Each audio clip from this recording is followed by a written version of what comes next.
Melcheski for the moment. Oh, you're getting that too high? Your arm was too high. Are you kidding me? No. Are you kidding me? No, I'm not. I think Melcheski disagrees a little bit. He's been listening to Michael Firrito. Yeah, I was going to say shades of Firrito. Holding his arm. Against you, Michael. Mark's here. Say you're kidding. Are you kidding me? No, I'm not. Are you kidding? Man, you're doing it. I love it. It's been his footy that's done most of the talking, but it looks like the verbal challenge has taken off around the AFL. But Michael Firrito is a great footy story this year. Welcome to the couch. Thanks, boys. Thanks for having me. We thought it would just be great to have you on because this time last year, frankly, your season, your career, I should say, appeared to be over.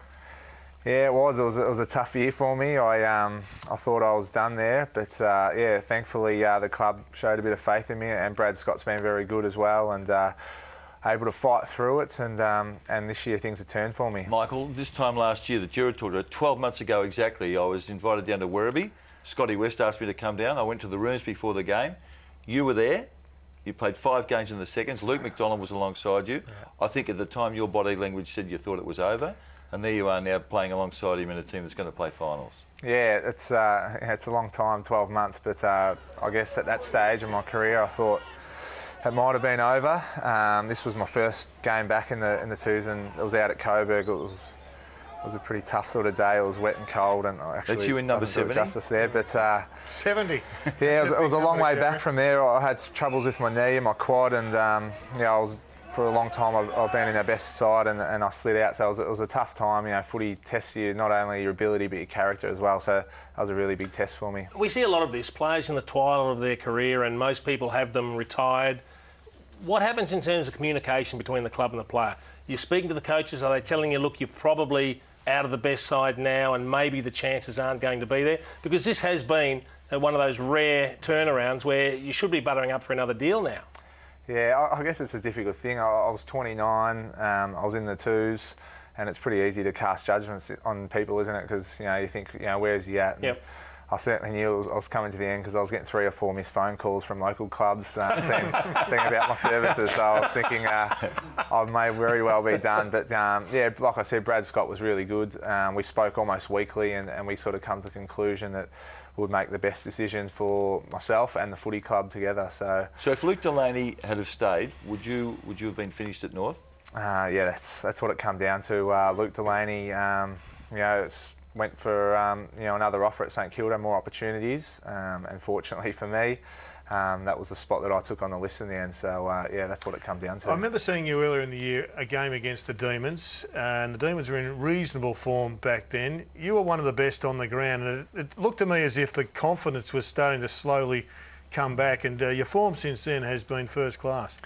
Yeah, I guess it's one of those things. I started the year in the reserves. I was able to do a whole pre-season. I think that's really, you know, what sort of helped me get to the form that I have been. But I started the year, I wasn't in our best 22. I come in at round 4 against the Sydney Swans at the SCG, and you know, slowly worked from there. So it's been a long build, but you know, it's great to be back playing good football. And I guess when you have those doubts and you think your career's over, it's pretty tough. But you know, it always comes to the end at some stage. But is that this year, or are you going again?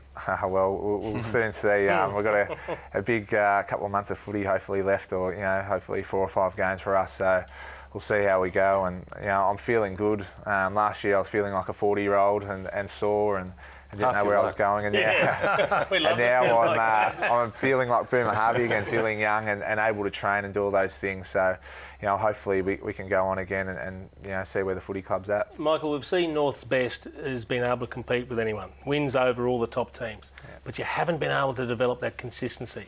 What do you see as the key to unlocking a successful September campaign for North Melbourne? Yeah, look, I think we're slowly building towards that, but you know, we played a game that was a finals-like game down in Hobart on the weekend, and I think our young guys are starting to develop, and they're all playing, you know, 70, 80 games. Bassinak played his 100th game on the weekend, so I guess that experience and you know, belief within the group is growing, and we know we have to continue to improve to beat the best consistently, and I think we're on our way, and it's exciting times ahead for the footy club. Pivotal moment in the game at the weekend with you and Pods. Pods pushed you from front and pushed you in the stomach. Yeah. Were you surprised that was reversed?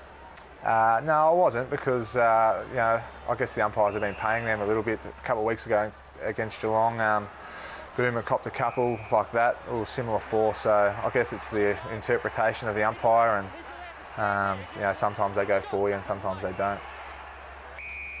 You mentioned there was this there. You mentioned Burma before. Are you upset by that, by the way? You see that as staging, like Jimmy Bartel, or not? No. You said he, He's here. Jimmy's you said not he here. milked it. Oh, did you milk it? No, I didn't milk it. It was there. I probably made sure the umpire saw it, but I think it's just sportsmanship, isn't it? Burma's name was mentioned before.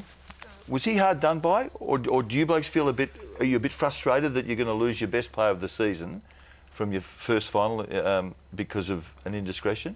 Yeah, I guess so. It's disappointing. We'd love the Boomer to be there, but I guess he cops a lot of attention. And I guess if someone was sitting behind you or sitting there and hitting into that you happened to me last week, plenty of times. I didn't see the show. But I guess if the umpire sees it early and pays it, it'll probably cut it out of the game a lot of the time. So it's disappointing, but I guess perhaps the umpires have to look at protecting those sort of guys, and I've probably been one in the past that gets into those sort of players too. So I guess we're all on notice, but yeah, it's disappointing. He probably needs to umpires have a closer look at the attention he receives. Is it unfair for North Melbourne fans to expect too much out of Daniel Wells? He's missed most of the season, comes back for a game, got rubbed out. He'll come back in, but he's not going to be at his peak physical powers, is he? No, he's not. He's missed a lot of football, but you know, he's done a massive load of work, and we think you know, he's going to be great to have back in the side. His experience, the way he uses the ball, and that sort of thing is you know, very important for us, and so we're certainly looking forward to getting him back. But I think next year with a solid pre-season, you know, we'll see Wellsy of old. Your last finals appearance wasn't a great day for the footy club against the West Coast. How much, now that you're locked away a finals position, how much is that going to pay as part of the drive for success? Yeah, look, it was very disappointing last time over at Subiaco, and we were a little bit cooked by the time we got there, I thought. But you know, this year we can prepare. We know we're part of it, and I think we're getting, you know, close to our best side out there. It would be great to have Boomer, but unfortunately won't, and it looks like it'll be the Bombers, so we're certainly very excited about it and can't wait for it to Michael, come. a lot of us have seen Jack Ziebell in the last 2 or 3 years as the younger guy that would take the big step and become a leader at the footy club. He was good at the weekend. It's been a while coming, hasn't it? Yeah, it has. Look, he's been a great, you know, young player for us and a great leader, and he's very impressive, and the things he did on the weekend was great. To be able to go forward and kick those goals. The week before it was Cunnington, and they're both big bodies. But he's special, this kid, isn't he? I mean, he should be an elite player, shouldn't he? Yeah, he is, and I think he's building towards that. Is this his position though? Is he more of a forward centreman than a centreman forward? No, I think we'll still see him go through the midfield a fair bit. I think that stage of the game, Ben Brown had been subbed off, so we had the two talls, and you know, it's a tough matchup to go on. He's 188, can mark it above his head, but you know, he's also good at the ground, so they're hard to play on. Now, mate, a few weeks back we had Freak Week, and you shared with us, and we've got some great footage of it, a little mate that you keep on your thigh. Can you explain to us exactly how that happened and what is this lump made of? Yeah, it's, look at that. That's pretty famous around the locker rooms, that little lump there. But, does it go off when you go through the airport security? Been patted down a few times, yeah, but yeah, it's well, actually, that was part of the reason I was probably struggling last year. I've got a bit of a grumbly old knee on my right, and that quad injury probably affected it a bit too. So whilst I love the lump now and we have a laugh about it, it almost caused me to be playing local footy. So tell us about Kane Turner.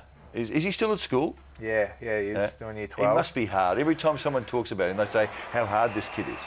Yeah, he's impressive. Day one when he walked into the club, he looked like a jockey, and we went out there and trained, and I think it might have been Jack Ziebell. He threw himself in front of Jack, and I thought this kid's got to get himself killed, but you know, he's done it time and time again, and to have the impact he's had in 2 games is very impressive, and I think Roos fans can be pretty excited about him for years to come. Well, excitement abounds for the Kangaroos. You're back in the finals, and we're thrilled that you've made a major comeback, Michael. Thanks for coming in, and good luck for the rest of your career, and in a couple of weeks' time when you're back playing finals footy. No, thanks, boys. Thanks for having me. Michael Firrito, our special guest. Plenty more to come on the couch.